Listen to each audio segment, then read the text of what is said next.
Hello everyone, আজকে তোমার সাথে আমার 2 ফেব্রুয়ারি পুরো ভিডিওটা শেয়ার করছি। সেদিন ছিল প্রচণ্ড কাজের প্রেশার আর আমার সকালবেলা কাজ শুরু হয়েছিল সকাল 8টা থেকে। এই ব্রাইডের লোকেশানে আমি পৌঁছেছি সকাল 8টার সময়।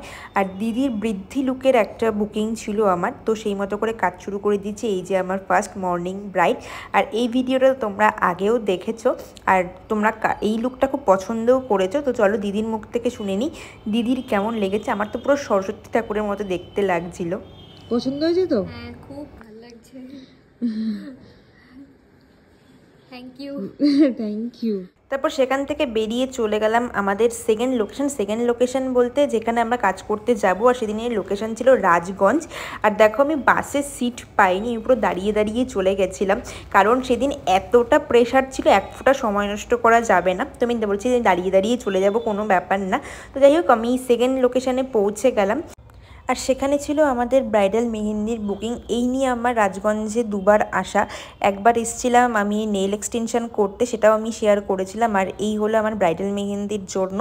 আর এই যে সৃজা এখানে হাতে ড্রায়ার দিচ্ছে, কারণ আরেকটা সাইড যতক্ষণ না শুকাবে আমরা এক সাইড শুরু করতে পারি না।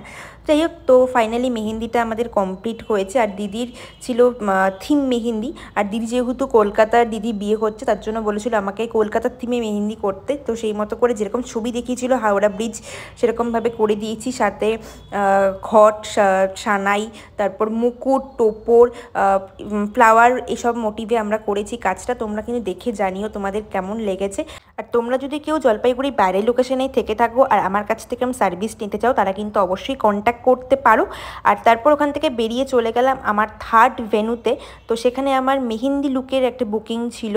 আর এই যে আমাদের ব্রাইড, আর ব্রাইড হলো আমার অনেক ছোটোবেলার বান্ধবী, আমরা একসাথে পড়াশুনো করতাম। তো যাই হোক, তো মাঝে আমি আর কোনো ক্লিপ নিতে পারিনি। তো দেন সেখান থেকে আমি চলে গেলাম স্টুডিওতে আমার এক দিদির পার্টি মেকআপের বুকিং ছিল। আরও দুটো পার্টি মেকআপের বুকিং ছিল, বাট সেটা ইনস্ট্যান্ট ক্যান্সেল হয়। তো যাই হোক, তো সেখান থেকে বেরিয়ে সকালে আমি যেই বৃদ্ধি লুক করতে গেছিলাম, সেখানে আমার আবার মেহেন্দি লুকের বুকিং ছিল, মেহেন্দি পরার বুকিং ছিল। তো সেখানে গিয়ে দেখছি ব্রাইডের তখন ব্যাচেলার পার্টি হচ্ছে ফ্রেন্ডসদের সাথে। যাই হোক, সবটা তোমার সাথে শেয়ার করলাম। তো ফাইনালি মেহেন্দিটাও আমি কমপ্লিট করলাম। আর তোমরা দেখে জানিও আজকের কাজগুলো তোমাদের কেমন লেগেছে, 2 ফেব্রুয়ারি কাজগুলো কেমন লেগেছে। আপলোড করতে একটু দেরি হয়ে গেল, কারণ আমাদের খুবই প্রেশারের মধ্যে আমি এতদিন ছিলাম, কারণ যেহেতু ওয়েডিং সিজন চলছিল। এখন একটু ফাঁকা হয়েছি, তো তোমার সাথে সবটা আস্তে শেয়ার করছি। আর যারা বুক করতে তারা কিন্তু তাড়াতাড়ি কন্ট্যাক্ট করো।